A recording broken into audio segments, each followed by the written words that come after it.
What's happening everyone, my name is Alex and welcome back. In today's video we are checking out a very unique looking e-bike. So the one that we have today, it's called the ENGWE Pro, and this looks a lot like a small motorcycle. It almost weighs as much as a small motorcycle as well.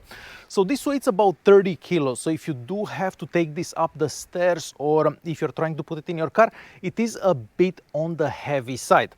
Now you can also fold it, so we have a folding mechanism right here in the middle and the handlebar goes down as well. So it makes it a bit easier to carry, but overall this is still a pretty massive bike. We get 20-inch wheels and 4-inch wide tires, and I guess the tires are what make this bike look the way it looks. And whenever you're riding along, people just turn their heads around and look at you because it does look quite unique. We have a front suspension and we have a rear suspension as well.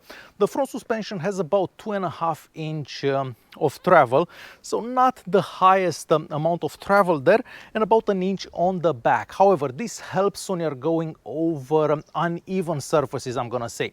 If you're just riding on a nice, nicely paved road, no issues whatsoever, but whenever you're riding over uneven terrain, that suspension definitely helps. Of course, those massive tires also help a lot, so you don't feel those bumps as much. Both tires have mud guards as well, so on the front and on the back, but the only thing I don't like about these mud guards is whenever you're going over uneven surfaces, they do rattle a lot.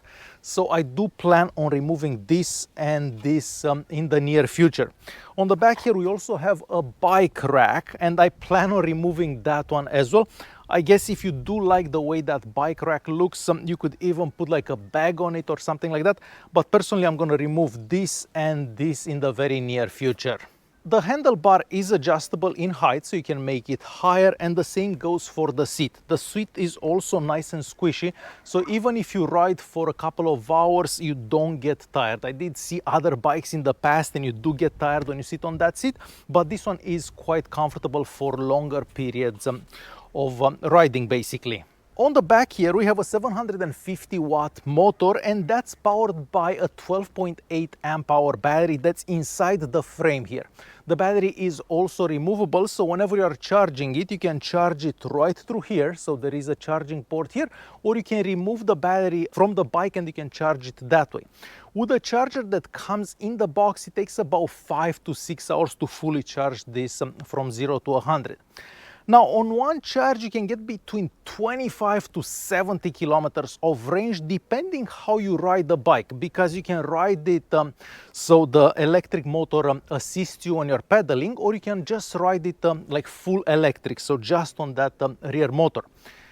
If you do ride it without pedaling, you're gonna get about 20 to 25 kilometers on a charge, but if you do pedal and the bike just assists you, you're gonna get about 70 kilometers, I'm gonna say, on a charge.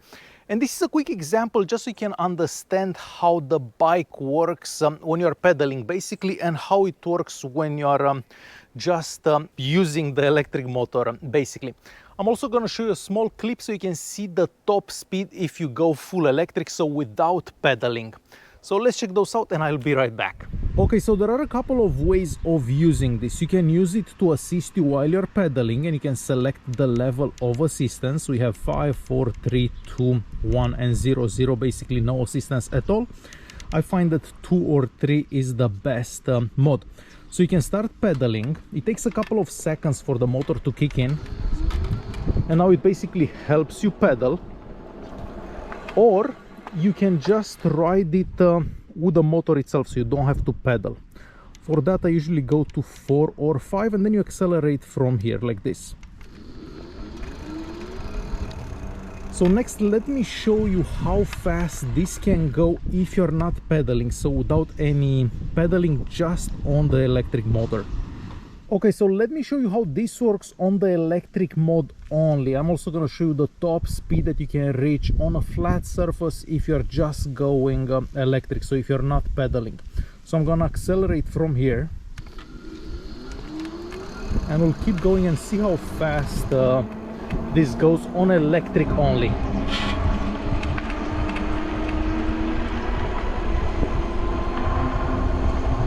So about 28 now.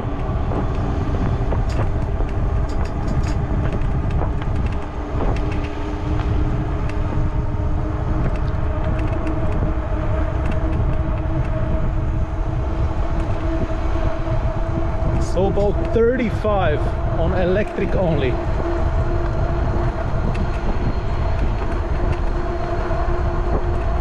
$37 now.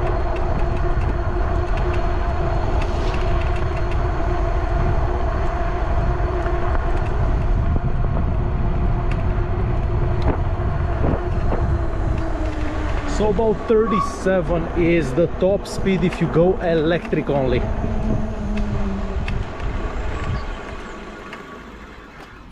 Okay, so as you've seen in that video, the top speed on electric only was about 38 kilometers an hour. I did see the bike going about 43 kilometers an hour on a different day, but I wasn't filming at that time, but I did see it go a bit faster. Now, if you are going uphill, the bike doesn't have enough power to take you uphill on electric only.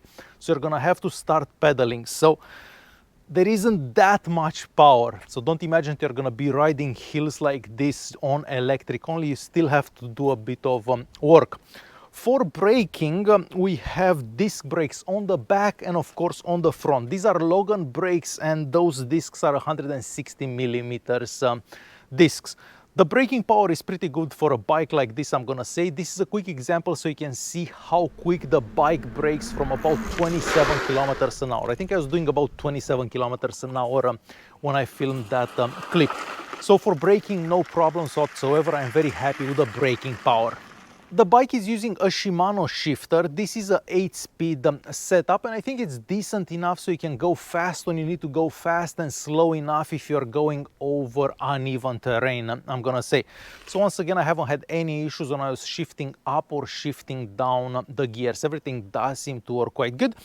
But as I mentioned earlier, because of these, so the mud guards on the front and on the back, when you're going over uneven terrain, the bike does make a lot of noise, and that is the main reason why I'm going to be removing the front and the back here. On the back we also have a light, and we have another light on the front.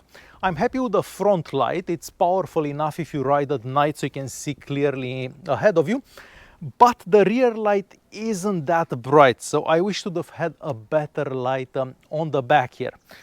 Hopefully I can replace that with something better, but the one that comes from the factory isn't that great. I would have also liked to see the rear light here turning on whenever you are braking. It doesn't do that either. So it would have been ideal so you can have like a braking signal almost, but not with this bike. We have a pretty heavy duty kickstand on this side. This will hold the bike in place even if it's super windy. It does work really well. There is a little guard here that protects the shifter, and the pedals are also made out of metal and they fold. Folding them makes sense so you can store the bike a bit easier. It takes a bit less space if you do fold those pedals in. On the handlebar here we have all the controls. We have the front and rear brakes of course, and we have a little screen that will show you how much power you have. It will show you how much power you are using. It will show you how many kilometers you've done. It will show you the level of assistance that you have enabled and so on. And here we have a couple of buttons so you can actually change that level of assistance, and the little accelerator. So when you want to go electric only, you basically accelerate from this button, and we have a little horn as well. It's not bad, I think, overall. So yeah, I love this screen because you can clearly see it in direct sunlight too. Inside the screen there also seems to be a light sensor, so the front and rear lights will turn on by themselves whenever it gets dark outside. There is a button here as well that allows you to turn on those lights manually. So I've been riding this for about a week now. So far I love the riding position because you're always nice and straight. The handlebar is high up so your knees don't actually hit the handlebar. With other bikes your knees kind of hit the handlebar. That's not the case with this one. It's super comfortable, but the downsides to it are the fact that it makes a lot of noise because of this mud guard on the front and this one on the back, and the fact that it's super heavy. When I have to carry it on 3 sets of stairs, it does get a bit heavy. But I'm hoping that once I remove these, it will be better. So overall, I am happy with it, but there could have been some things that could have been better, basically. The shocks do a decent enough job when you go over uneven terrain, even though the bike is pretty heavy, so I don't really recommend going off-roading with it, even though those massive tires do help a lot when there are bumps in the road and so on. For me personally, the motor has more than enough power, so I don't feel like I need more power. And if I go up a hill, I just pedal a bit more, so no issues with that. So overall, I'm happy with it, but I wish a couple of things would have been different. So yeah, this is the ENGWE Pro e-bike. Alright guys, hopefully this video was useful. Thanks for watching, and I'll see you guys in the next one.